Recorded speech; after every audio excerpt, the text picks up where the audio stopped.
Welcome. Thank you so much for being on our podcast today.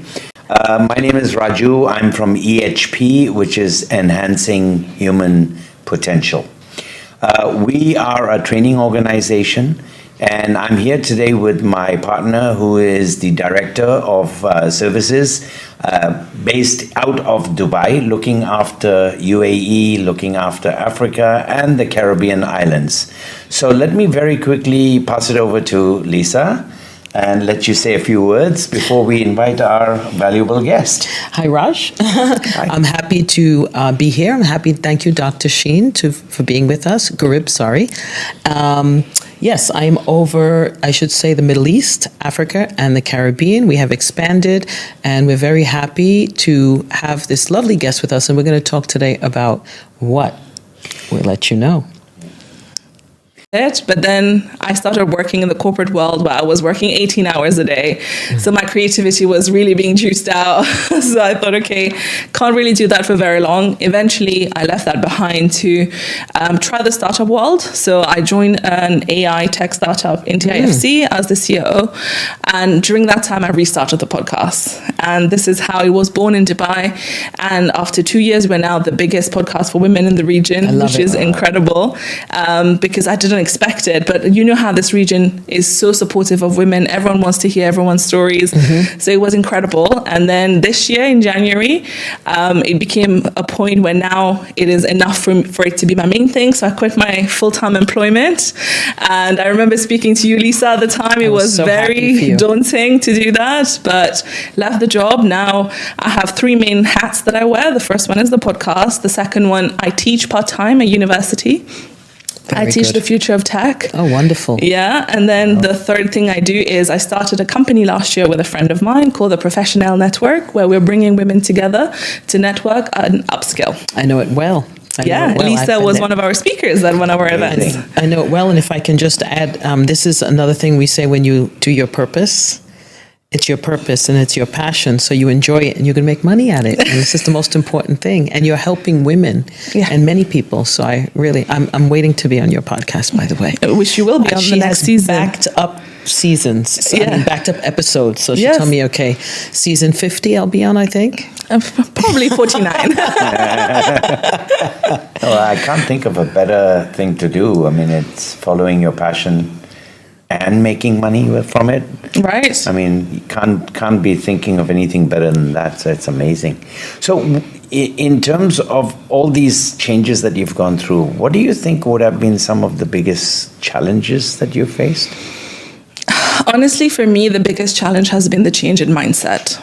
Because, growing up, you learn that, first of all, there's the scarcity mindset of we need to compete. There's not enough jobs for everybody. There's not enough money for everybody.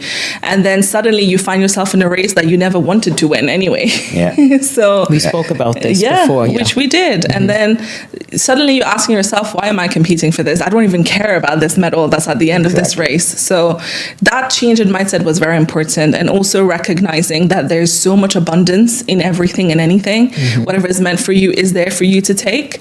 So that was very pivotal, especially for me. The main fear was, okay, what if I'm not living up to my potential? What will people say? I went to Oxford and Cambridge to become an influencer, which I have heard many times around. But what they don't understand is all of that was part of making me into who I am, into opening me to that world, into bringing these people into my lives. And I think that for me, it makes sense now. But while going through it, and especially I think it's Steve Jobs that said that you can only make sense of your life when you look at it from behind and you look and you're like, oh, it made sense that I had to have this journey to connect the dots. Yes. But while you're going through it, you don't know. It doesn't make sense. It's agony. Yeah. It's agony. Is that they are still shy. Yes. Yes, very much. Especially with their peers. Especially with their peers. Yes, there's so much bravery on the keyboard. Very much. But in person, that's a good one. I have to remember that. Yeah, they're called keyboard warriors, right? Yes. They're going to be there writing the worst things possible. Yes. But in person, so shy. Yes. And I would send them to present, and everybody's sitting there, and they're standing like this, just reading off the screen. And I was like, "What is going on?" I was like, "Am I there? I'm here. Look at me." Yeah, it's amazing. And then it started with standing with the hand here and just talking. And I'm like, "Sorry, why is your hand there?" And then he was like, oh, I didn't realize. And I was like, yeah, put your hands down. And it's just these very small things. And I think they saw me as this like really interesting teacher where I would call them out. You know, I'm like their peers almost. There's not big age gap. Yeah, exactly. But I will call them out. I'm not very nice, but I'm friendly somehow. Yes, but they like coming to your class because you're different. Yeah, so now it's very different. And then I have this anonymous survey where they need to give me feedback. And everyone was super nice. One person said, there's no other thing other than Sheen is a bad teacher. I was like, okay, I know exactly who this is. I went up to him being like, did you fill in the survey? Started sweating. I was like, oh, it's anonymous. Don't worry. What did you say on the survey? And then he was like, I'm so sorry, miss. I did not mean it. I was like, oh, so you're coming out to be telling me that it's you. Guilty conscience. And I was like, why did you say that? He was like, oh, miss, because you did not give me good marks on my presentation and I worked really hard on it. And I said, okay, did you come to me for feedback? When you got really bad marks on it, did you ask me why? He was like, no, miss, I didn't because I thought it was bad already. And I was like, okay, how about we work on it? I'll give you another chance to redo it, but this time ask me for feedback. And he was like, cool, great. And now he just messaged me 2 days ago. He passed, got a first class, and he was like, I can't believe this, miss. You changed my life. Also, the miss bothers me. They'll always remember you. It's okay. It's you are their teacher, so the miss actually makes sense. It does. But no, so that just goes to this. So one thing I've learned over the 1 year I've been teaching here especially is that a lot of students have now been programmed to think I just need a degree. Yeah. I don't need to learn. I need a degree. I know exactly what I want to do afterwards. It has nothing to do with this degree. I just need to pass. So trying to break that mindset is what I do every start of class. I try to make it interesting for them. Try to bring in something that relates, like, you know, Elon Musk said this on Twitter. Did you see? You have to relate to that. You do. Category. And then you immediately break them out of that mindset. Oh, this is not just a lecture. Let me see what I can learn from this. Yeah. And then they start to push their boundaries. But it's a challenge because, you know, you have different temperaments, you have different personalities in the class, and you have different cliques, you have different ways of learning. So there's a lot of hand-holding that needs to happen, but it's just about recognizing that students are different. And there's that whole analogy of you can't ask a monkey and a fish to compete climbing a tree, because that fish will never make it. Right. So you need to know the students and where they can shine and just help them as much as you can. Yeah. And as I always said, like I said to our management and transformational leadership class, it's like you're being a psychologist at the same time. All the time. Because you have to know, again, to get back to the style of the communication, how do I communicate with them? Because how you communicate with that student is not the same way you communicate with the other. And same thing with staff and employees, how you communicate with even your relatives. 100%. Your mom is different than your dad. I know what I have to say to my mom, you know, and it's changed the dynamics for me 110% from when I was younger to now. An incident just recently happened when we were training in the Caribbean, and, you know, they're getting older, so I have to learn to have patience. And they would say once a man, twice a child. And they're the two smartest, most switched on people I know. Actually, someone heard her voice the other day and said, why are you talking to yourself? I said, no, it's my mother. That's your mother. She's talking fast and she sounds just like you. I said, no, I sound like her. But the point is, she just needed a hug, because I understood in the communication that she was complaining about something, but it was just because she needed attention and love. Exactly. And it's not that she needed anything. So instead of solutions, being, instead of butting heads and conflicting with her, I learned to let it go. Now I have a twin. I'm a twin, and they're so much alike. They butt heads, so I have to tell him, let it go. Just let it go. She's 84, he's 87. They still dance and they have a great time and they travel. Wow. So they're young, you know. But the thing is, 84, leave him alone. You know, like he's got to prove his They're point. not going to change at this point. Do you need to be correct or do you need peace? Exactly. You know, with many things. battles. Yeah, and it's even with management, with certain stuff. We spoke about that today. You know, you have some employees, maybe they give good work, they're doing good. And there are some things you have to use your judgment. Do I let that go? I can speak to them and let it go, or I can just push on it, and then it somehow dimmens their spark. Yeah. You know, so I think it's all about priorities, right? I mean, Right. what's 100%. more important for you, for them, for the company? So there's a greater good in it. Unfortunately, a lot of times people talk about, here's what we want you to do, here's how I want you to do it, and here's how it's going to help the company. So we keep telling them, do you realize you've missed out a very crucial part? It's not the what and the how and the outcome. You've missed out the why. And people unfortunately associate the why with the outcome. Because why? Well, because it's company profit. Yeah, to make money. Yeah. No. The why is not about the company. The why is it important for him or her to do this? So that personal relevance, if it's not there, the old adage of what's in it for me. I was just going to say that, yes. Yeah, if there's nothing in it for me, Why would I bother? Yeah. Yes, exactly. Yeah. I mean, I'll do my normal. Why would I give it why would I my extra? best? Yeah. Exactly. Yeah. So Exactly. what's in it for me? Now, because they're thinking that, that's why as a manager, you should always be thinking, okay, if I tell them to do this, what's in it for them? So that me becomes the them. 100%. And if you prepare your messages based on that, it's much more likely to get through to them and take effect. 100%. So that's the thing. You mentioned about the Gen Z. Some of the I was just going to challenging ask a ones question we about have. Gen Z. Oh, you're going to go ahead? No, go for it. Because No, I was just going to. We're so connected now that I was just smiling because I said, oh, he's probably going to ask the same thing because we're together so long that even when we do trainings, we're about to say the same thing. Yeah. So, Yeah. yes, please Well, go ahead. my question was going to be more like Gen Z. Do they actually challenge you point blank? I mean, it's interesting, right? Because we also have that hierarchical relationship. They probably are not that comfortable, but they would say their point in maybe a bit of a shy way. Yeah. But they will tell me. So, for example, we had this coursework where they need to talk about how social media is affecting the world. Okay, and how Right. AI will change that. Right. And a lot of times they will put heavy emphasis on the negatives Yeah. because that's what they think I want. But I was like, but you're all on social media. It can't be that bad. Why do you use social media? And trying to push them back, but then they will push back, being like, we use it just because everyone uses it. Yeah. From a young age, I had to be on Instagram Yeah. because people will just be like, you're not cool. Yeah. And then they will push back in the sense where they feel very strongly about it. Then they feel a bit more confident, but they Yeah. do challenge. But I do think, unfortunately, that the way society is going, the way we are living online, a lot of us, it is really affecting the confidence of the young people. It is. Because you can just probably fly.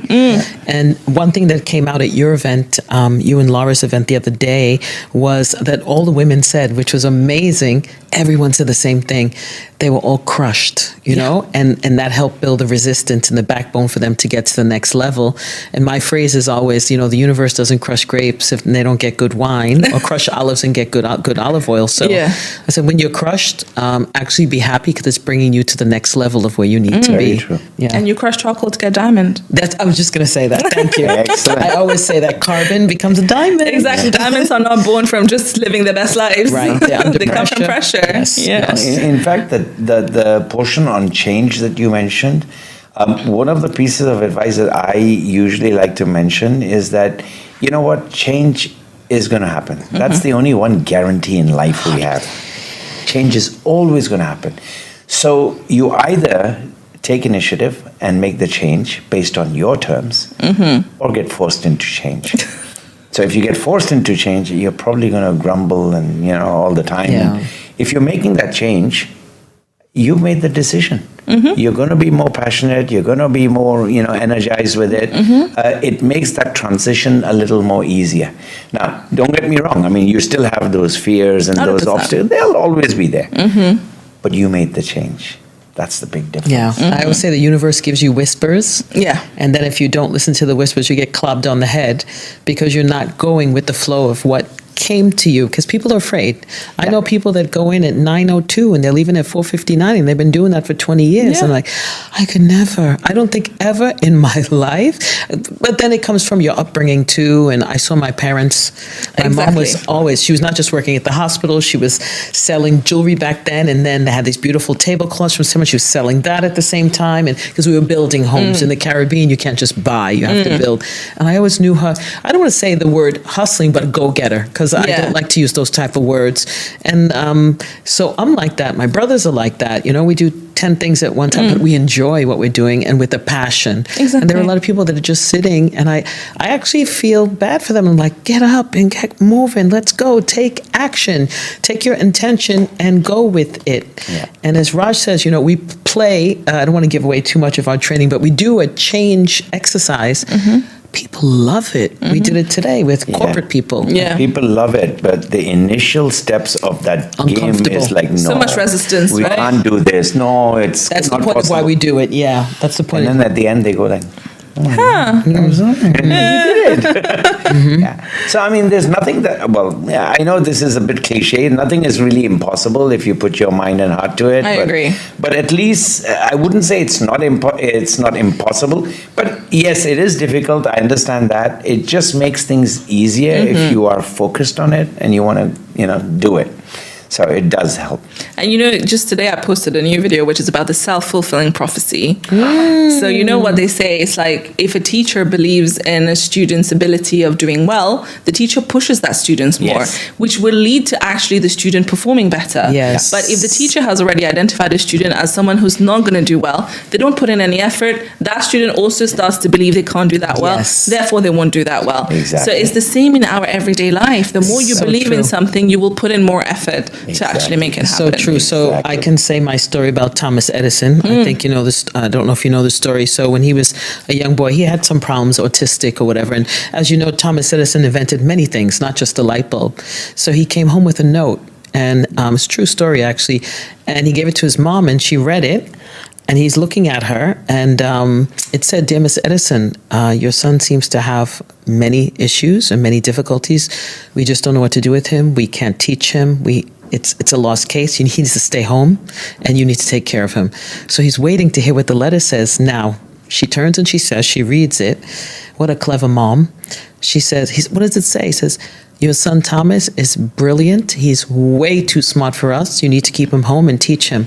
Now, do you think if she said to him, which I'm from the Caribbean, and any parent would say, "What did you do wrong? What did you, what's the problem?" If she would have did that, do you think he would have invented all those things? No, she would have been crushed. Yes. Yeah. And his mind, because those years, 0 to 7, is your foundation of what, and a lot of people don't realize that, parents don't realize that.